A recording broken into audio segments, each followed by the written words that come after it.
Greetings, everyone. I am Tracy Carr. I was getting up here to get to know you as I just express some things. Well, first of all, I am Tracy Carr. Trust the process. I have a new product out, a new podcast called Estrogenix. I have a team that will be coming together and displaying some things about who we are. As you can see, it means to be nourished or to be or produced. So as we go through this moment of nourishment, it's a way of detoxing the things that matter in your life and the things that you go through in life that sometimes you don't understand. And you have to understand that there's a bigger cause, there's a bigger purpose, a bigger plan. It talks about in the Bible. It talks about for I know the plans that I have for you, and this plans to prosper you, not to harm you, which you can find in Jeremiah 29:11. As you go through this process, and as you start walking, sometimes we walk in our will and not the will of God. But always know that God's will, it will be done regardless. Some shape or form, there are individuals that may not even know who God is. Some shape or form, our direction, it will be directed. As far as even knowing the desires of your heart, sometimes we can be put in a position where we're given the desires of our heart, and that's a way sometimes that we'll learn and we'll grow. That our will is not our will, but it always turns back to God's will. So let's get started. So my topic today is I will help you, but I'm not going to hell for it. It could be you, it could be the dog, it could be the cat, it could be life circumstance. I don't care what it is. I will help you all day long, but I ain't going to hell for it. I ain't going to hell. I ain't going to jail. I ain't going to no cell. Whatever you think it might be, I ain't going. I ain't doing it for you. Sometimes people will look at you. Sometimes when you help them, it's as far as constantly being put in a position where if you don't be careful, people start looking at it as a weakness. And when I say a weakness, what happens is they'll go to come to you, and it's financially. They'll come to you sometimes as far as mentally. They'll come to you spiritually. They'll come to you with damaged goods. They'll come to you with their baggage. They'll come with you to you for to affirm them, affirmations. They'll come for love, health, strength. They'll come for sexual transactions. If you understand a part of I will help you, what does that really look like? When you have a heart to help people, once again, sometimes people look at it as a weakness. It doesn't mean necessarily that it is a weakness. It means that you just have a heart that cares for people. And I'm going to tell you something that I've learned. When you talk about a heart that cares for people, think about something. A lot of people have been through these life circumstances. Let's talk about childhood, where you were lacking something. And when you lack something, you try to fill a void. You try to fulfill a need. And sometimes a lot of people who help people, they're fulfilling a need. It makes them feel complete. It makes them feel whole. It makes them feel like, I did something. Sometimes people want to be appreciated. That's why they help. But I always say this: if I'm going to help you, why do I need an explanation? Why do I have to go broadcast it? Even in the Word of God, it tells you that if you help somebody, it's no need for you to go broadcast it. Because if you broadcast it, your intentions are not good. They are just saying that I did it so I can go out and tell people who I really am, or I did that because I have it. And a lot of times, people who do give, they really don't have it. They just have a heart. So when you're dealing with certain things in life, you always got to understand that we give things because we have a heart to do it. Sometimes our heart is saying no, and sometimes we get upset because we don't want to do it, but because of passion that lives inside of us is displayed. And sometimes we might come off as hard, we might come off as cold, and it's not that. But even a person that gives, they get tired as well. Sometimes a person that gives, they need, but they're too selfish to just open up their mouth and saying, I need as well. So what do you do when you help somebody, but it's a place where I'm helping you, but I can go to hell for you? You know, when I talk about that, we can go to standards as far as how we're supposed to live for God and how we're supposed to do things, and we live off of the Word of God. Sometimes we put ourselves in places and positions that God didn't even desire for us to do, but we did it for ourselves because of the voice. Um, I even think about the lady with the issue of blood, the circumstances that she went through, as far as the bleeding and the things that she went through, as far as the embarrassment, as far as wanting to be loved, as far as wanting somebody. And I had to think about her position. If she was bleeding for so long, what was her real position? People looked at her as an outcast. How many people today, as far as what we do, as far as where do our help come from? We're embarrassed. We are ashamed, guilt. We're dealing with things that have governed us as far as even our childhood. And when I say our childhood, I'm speaking of this. We're still stuck. We're stuck off of the situations that the life circumstances has caused us to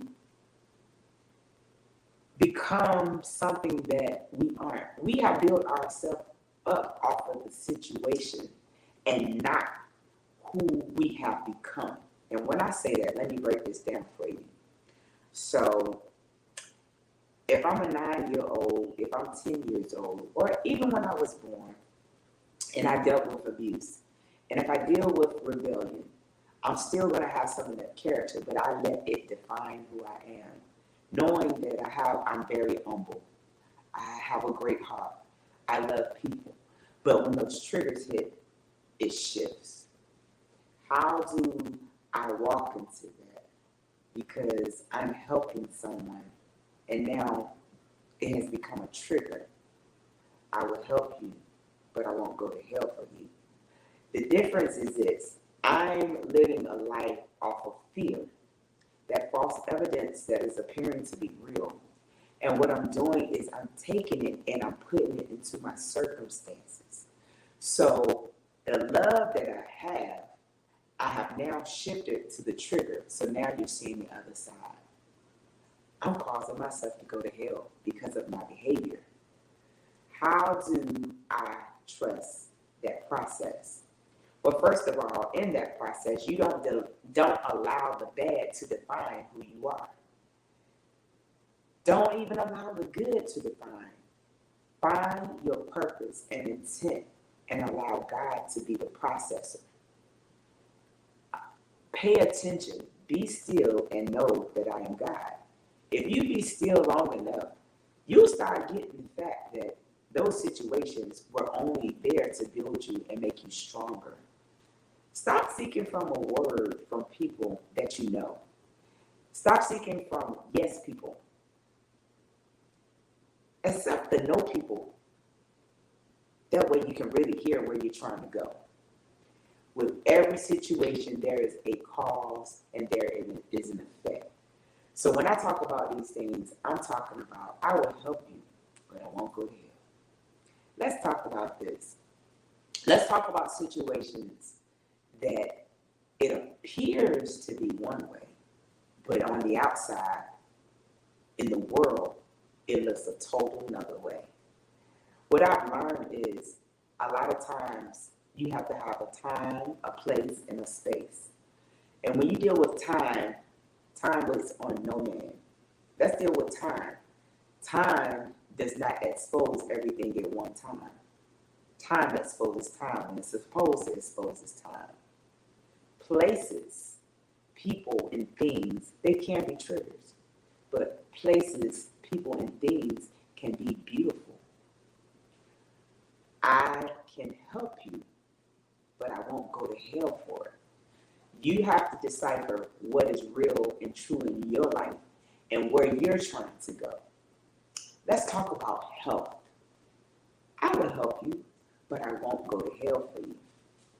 When we talk about health, I'm talking about the disposition. I had to come to a place in my life where I had to realize that my health was determining my outcome of my response. See, I was put in a position where people are so used to coming to Miss Tracy to be nourished or to be produced. Estrogenics. And what was happening, they didn't even realize that I was dying inside. I was dying inside because I was in pain. I had diabetes. I was dying because I was in pain. I had high blood pressure. I was dying because of pain because of my weight.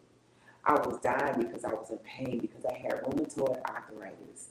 I was dying in pain because they told me I had chronic inflammatory arthritis. In the meantime, I had all this mental health. My strength was deteriorating. I'm overworking. I'm overworking because I'm depressed, not because I had it going on. I utilized that to overcome my depression, but I made it even worse. So the thing that I had passion for, it became destruction because I was using it to obtain so nobody would see the fact of the things that I was dealing with or going through. And so one day I woke up and I couldn't move. The doctors told me sooner or later that I probably would, but it was the stress. I had nobody to nourish me, and I had nobody to produce me. So I had to come to a conclusion where my health was more important. But what happens is, once again, the one with the issue of blood, she made a decision. And when she made a decision that she was going to get her health and her strength back, she had to do a touch. So in this process, what I had to do was do a touch where God allowed me to rest in Him. And when I say rest in Him, I'm talking about the peace that surpasses all understanding. And when I went through that process of being nourished and produced by Him, because I wanted to be on God's branch. I mean, you know that tree that's planted. I wanted to be on that tree with God. So what I had to do, I had to recognize I had never been on a real fast. I had never really been on a true spiritual journey. Even though, yeah, I read my word. Yes, I'm all singing and doing everything. But I had never really been on a true spiritual journey. And when I realized that there were some things that was missing out of my life, and then there was still some strongholds that were attached to me. That's part of your health. So my stress was causing the effect of the high blood pressure, the diabetes, the chronic inflammatory arthritis, the rheumatoid arthritis. This was causing the effect in the business. It was causing the effect of the business because I was allowing falsehood and I was allowing people to pour into me, and as far as pour on me, not pour into me. I was letting people dictate my schedule. I was allowing people to dictate my life. I went through divorce, went through that, and did not still know that I was still attached. That's dealing with your health. That's stress. It's just too much. And you get to a point and you wonder, when you get sick, God is trying to sit you down and to speak to you. And you never, ever want to be in that position or in that place. But God always gave me a plan. When I went through that, I had to call on people that I would least expect and say, hey, I need you. Tracy normally won't do that. Tracy would try to do it on her own. So in that process, I didn't realize that God was already opening up that floodgate for me. For one, to be healed, to be restored, to walk in His will, no matter what it looked like, no matter what people had to say. As a child, I never forget, my uncle, he came back for this, even my family. I was 2 years old, I'll never forget. I said, Mom, how did I start walking? See, it's back to that protector. See, most people would look at it as being mean. No, it's not that I'm mean. It's just that I have weird ways of doing things. I am just totally different. When it talks about being set apart, that's what I am. And guess what? I love it.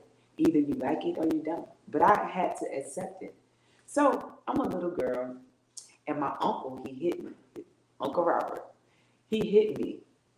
I didn't know how to walk, but they said on that particular day I got up, I walked over to him, and I hit him back.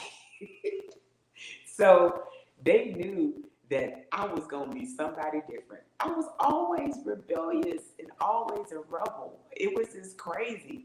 If you mess with my family, oh, I was going to get you. That's just how I always was.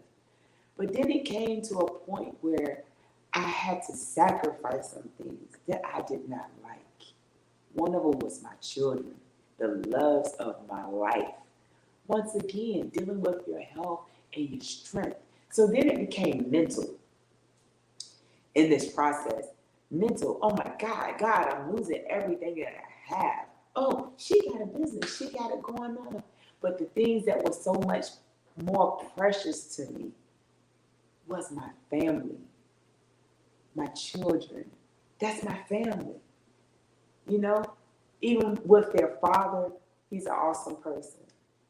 Family, we look at it as an individual, meaning, oh, you got this happy family.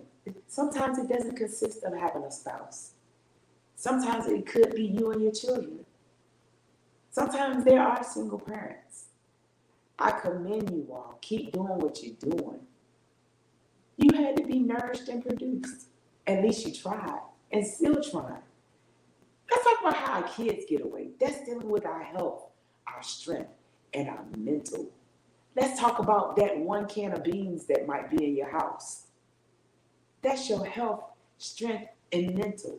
Let's talk about when you don't even know what your next meal is going to be, or how you even going to buy your kids food to eat, but everybody looking at you like you got it going on. That's your health, strength, and your mental. What if you're dealing with people that you thought knew God, but they only had a form of godliness? Let's talk about hurt. People want to talk about church hurt. No, it's not church hurt. It's the people that surrounds and walk inside the doors. I don't care if that is the pastor. He has issues. She has issues. First ladies have issues. They have to be nourished and produced. Back to, I will help you, but I won't go to hell for it. What happens is sometimes we get in the way because we're trying to take ourselves. If you take the you out of it, it says yo. You, yo, Y-O-U. Yo, you. Yo, what's up? No, I couldn't stand that word. Yo, don't come to me with that. But when you put that you on it and then it's you and not yo, hey, you sometimes have to get out of the way in order not to go to hell. Because I will help you. But what do you do when you're helping someone and you're sending them to hell along with you? Let's talk about sex. Don't get me started. Sex sometimes can send you to hell. But guess what? I believe that intimacy is more important than the sex. This is where people get it twisted. I tell people, you're dealing with the principalities. You're dealing with the spirit, man. You're dealing with the soul. You don't let any and everyone up in your soul or your spirit. Things are not always what they appear to be. Sometimes you can be there to help somebody, and when you try to help somebody, what happens is the power of the tongue. Words start coming out of people's mouths that they didn't even mean, but they said it. The devil knew the plan before you even did, because people open up their mouths and they speak. I will help you, but I won't go to hell for you. You hear that? They have spoken words into existence, and then they get mad at you for speaking it. No, you spoke it. The devil grabbed hold, and he said, God, let's see, can they handle it? No, you can't handle it. That's the part that we're not getting. I will help you, but I won't go to hell for you. But what do you do when you're in people's space and place and you're helping them? And you're the one that's sending them to hell. Your relationship is sending them to hell. The way you went about doing business sent them to hell. The way you come back home and put them keys in the door is sending you to hell. The mixed messages that you speak and that you're sending is sending them to hell.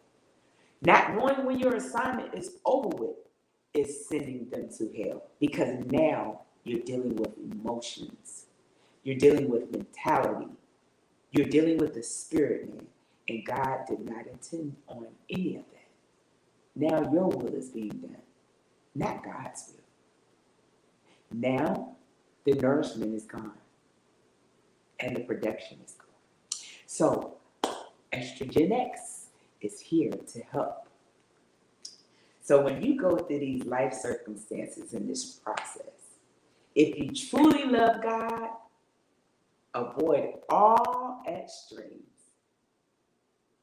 From time to time, I've heard people say that there were individuals that were so spiritual minded that they were no earthly good, while others condemned individuals for being so earthly minded that they were no heavenly good. Isn't that interesting? It wasn't until I paid close attention to what individuals say in conversations that I understood how people fit in those two statements.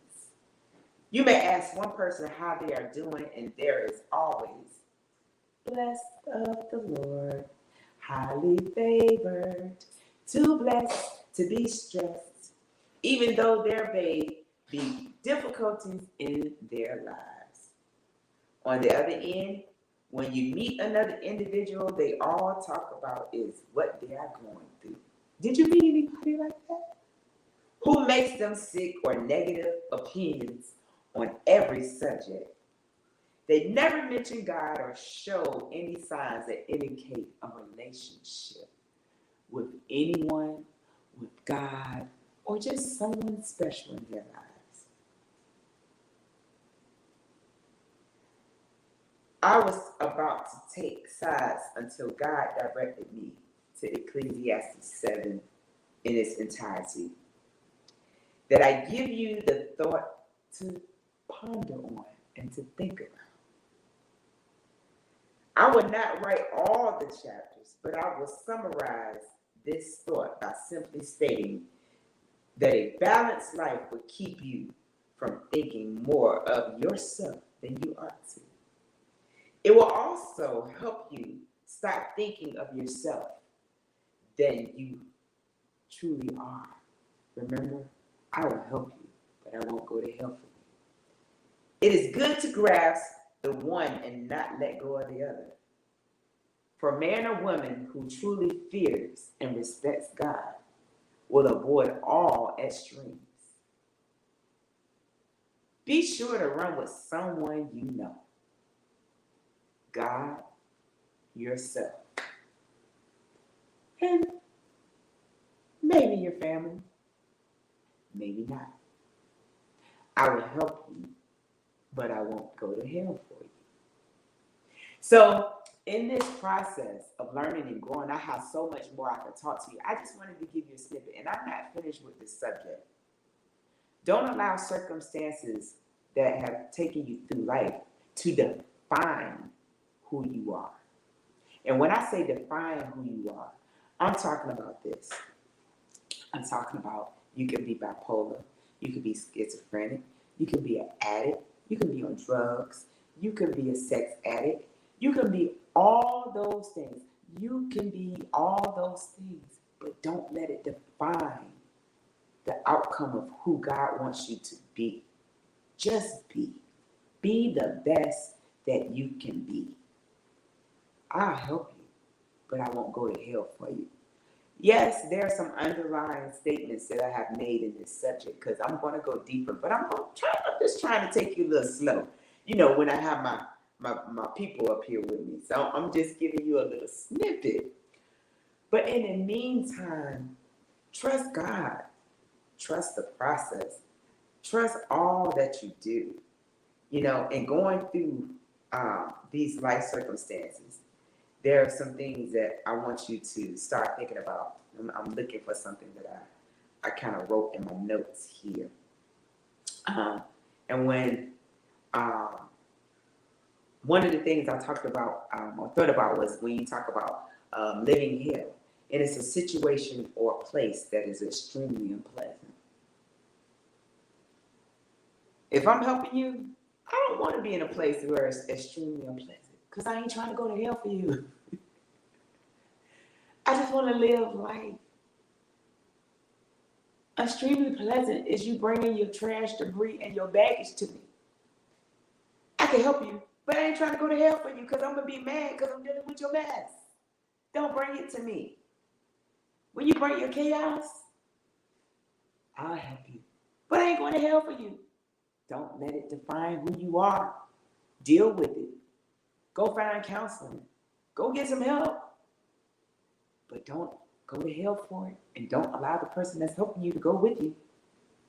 Find God, find peace, find prayer, find revelation, restoration, renewal. Sit down somewhere and listen and write. And remember the power of the tongue. It has power.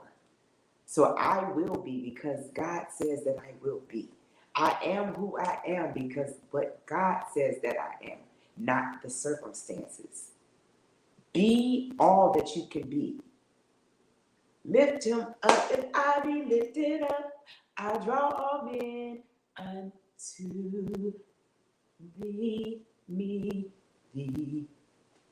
You understand what I'm saying? Trust the process. Nourishment, production. I will help you, but I ain't going to hell for you. I remember this song, and she gonna get me. Well, I ain't gonna call her name. She don't know who she is. It was a song by Natalie Cole, and it says, "I'm catching hell, living in this world."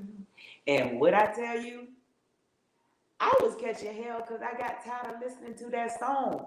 That is not the life I wanted to be defined by. I heard it almost 7, 8 times a day.